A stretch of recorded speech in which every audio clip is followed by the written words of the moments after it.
এবাৰ হলেও অসম মইনা পাৰিজাতৰ অষ্টাদশ দ্বিবাৰ্ষিক ৰাজ্যিক শিশু সমাৰোহ আৰু মহাৰাজা জয়ন্তী বৰ্ষৰ সামৰণি অনুষ্ঠানৰ মুকলি সভা আৰু বঁটা বিতৰণ অনুষ্ঠানত সভানেত্ৰী মহোদয়া, উদ্বোধক অসম চৰকাৰৰ কেবিনেট মন্ত্ৰী মাননীয় শ্ৰী অতুল বৰা ডাঙৰীয়া, অসম চৰকাৰৰ কেবিনেট মন্ত্ৰী তথা সদৌ অসম মইনা পাৰিজাতৰ সভাপতি শ্ৰী কেশৱ মহন্ত ডাঙৰীয়া, মুখ্য অতিথি ডক্টৰ পীতাম্বৰদেৱ গোস্বামী ডাঙৰীয়া, মইনা অতিথি শ্ৰী সদ্বিক স্বাধীন সোণোৱাল, শ্ৰী দুষ্মন্ত বৰা, শ্ৰী আৰাধ্য ভট্টৰায়, শ্ৰী বহিনী শিখা বৰা মহোদয়া, আমন্ত্ৰিত অতিথি শ্ৰী মিণ্টু কুমাৰ সন্দিকৈ, শ্ৰী দেৱাঞ্জন বৰা আৰু শ্ৰী নীতিমণি শইকীয়া ডাঙৰীয়া,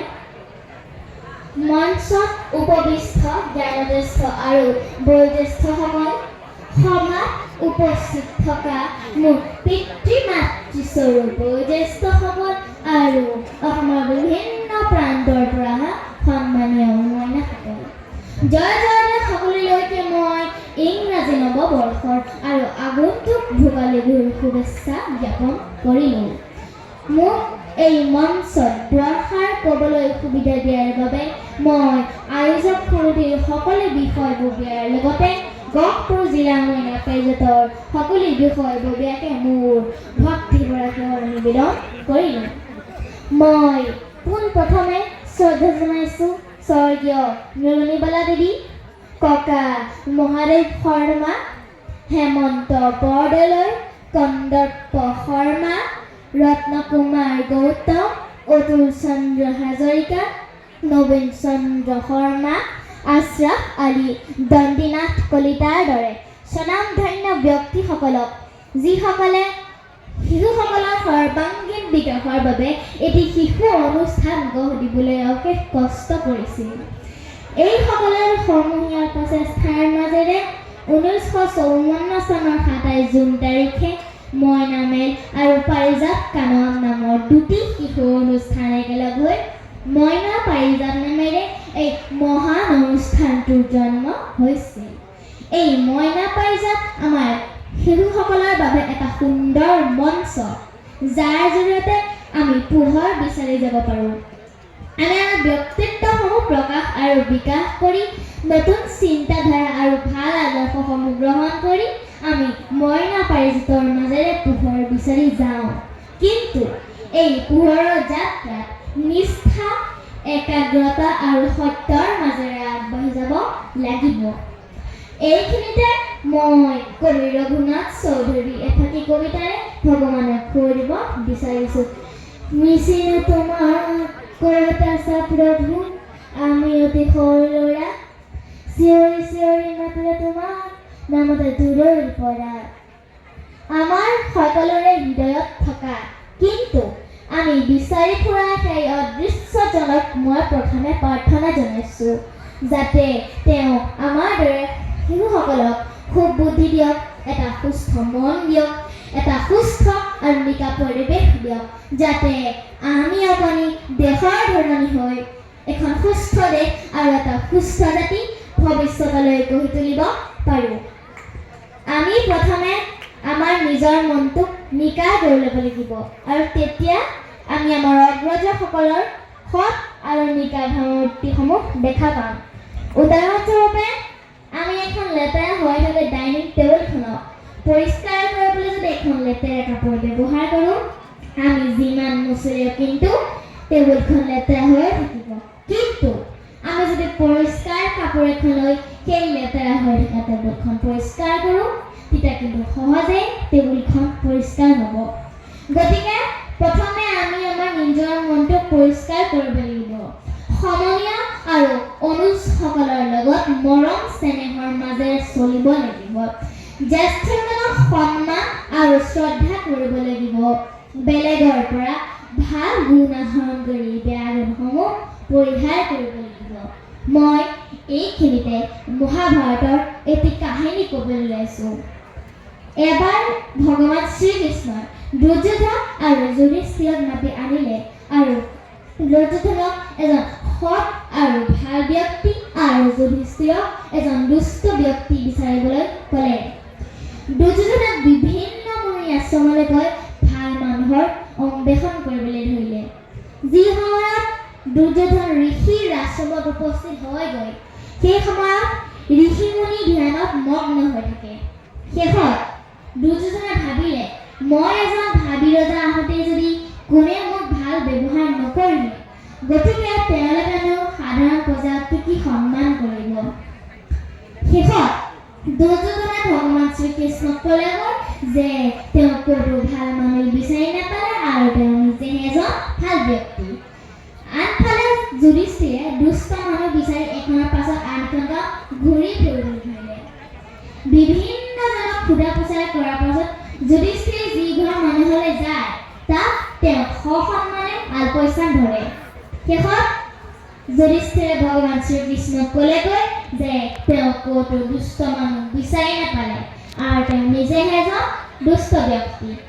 গতিকে আমি যদি আমাৰ নিজকে শুদ্ধ কৰি ল'ব পাৰোঁ, তেতিয়াহ'লে আমি সৎ ব্যক্তিসকলক লগ পাম আৰু শুদ্ধ পথেৰে আগবাঢ়ি যাব পাৰিম। আমি মইনা পাৰিছে মইনাসকল এনেকুৱা এজন ব্যক্তি হ'ব লাগিব যাৰে ক'ৰবাত আমাক আমাৰ শিক্ষাগুৰুসকলে দেখা পালে লগৰজনক গৌৰৱেৰে ক'ব পাৰে যে সেইজন মই পঢ়ুব ছাত্ৰ।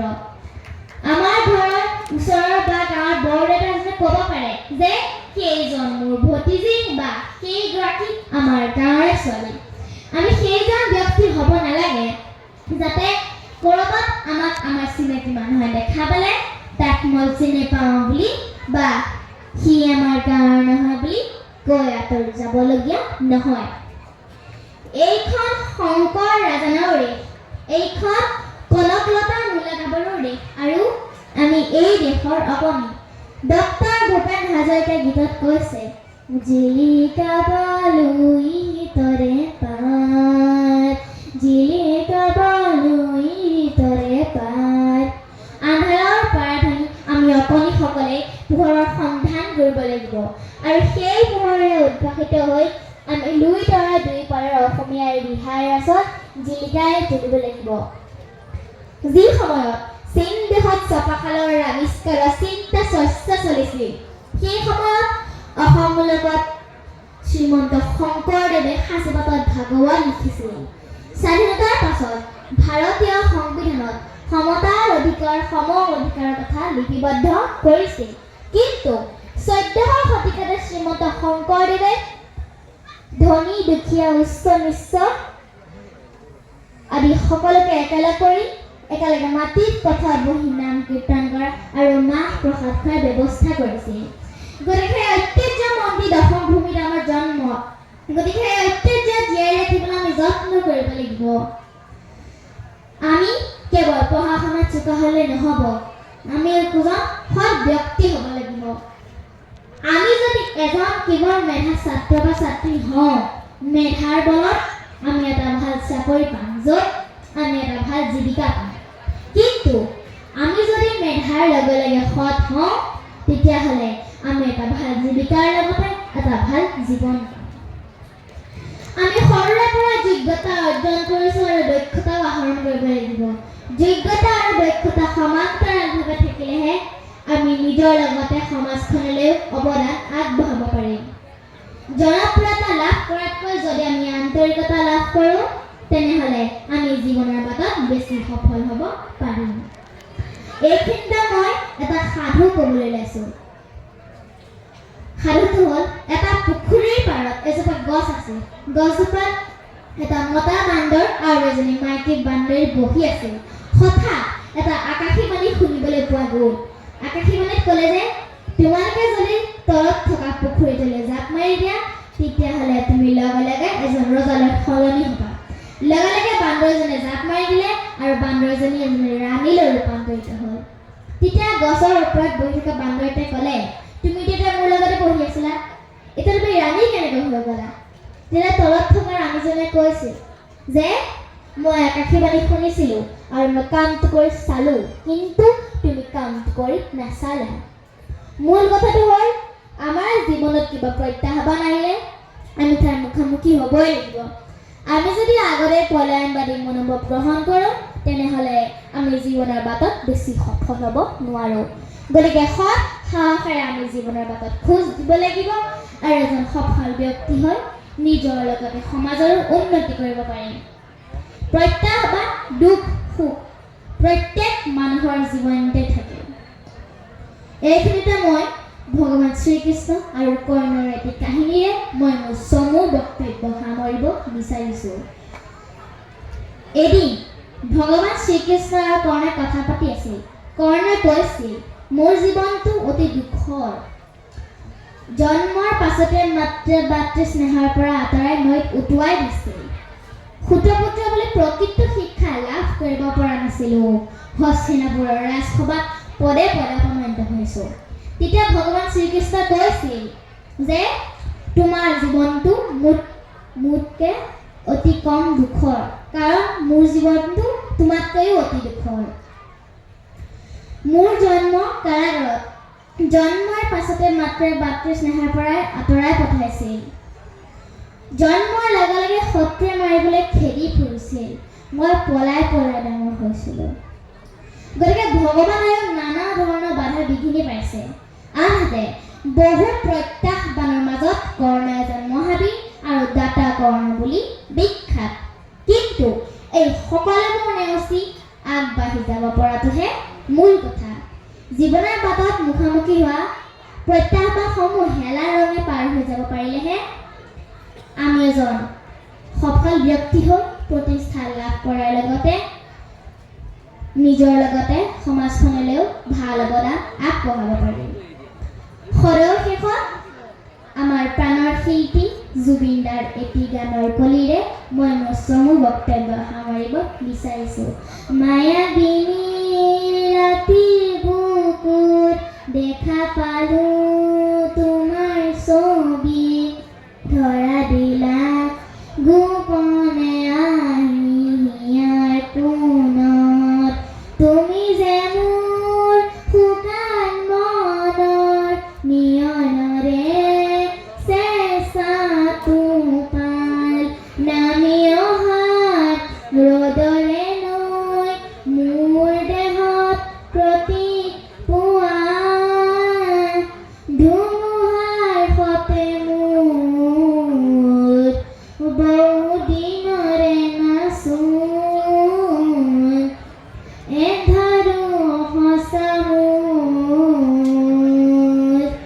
বহু যুগৰে নাচোন, নিজানত গান মোৰ শেষ হ'ব ভাবোঁ তোমাৰ বুকুত। জয়টো সদৰ অসম মইনা পাৰিজাত, জয়টো গৰ্ভজিলে মইনা পাৰিজাত, জয়টো কিৰণজ্যোতি মইনা পাৰিজাত। ধন্যবাদ।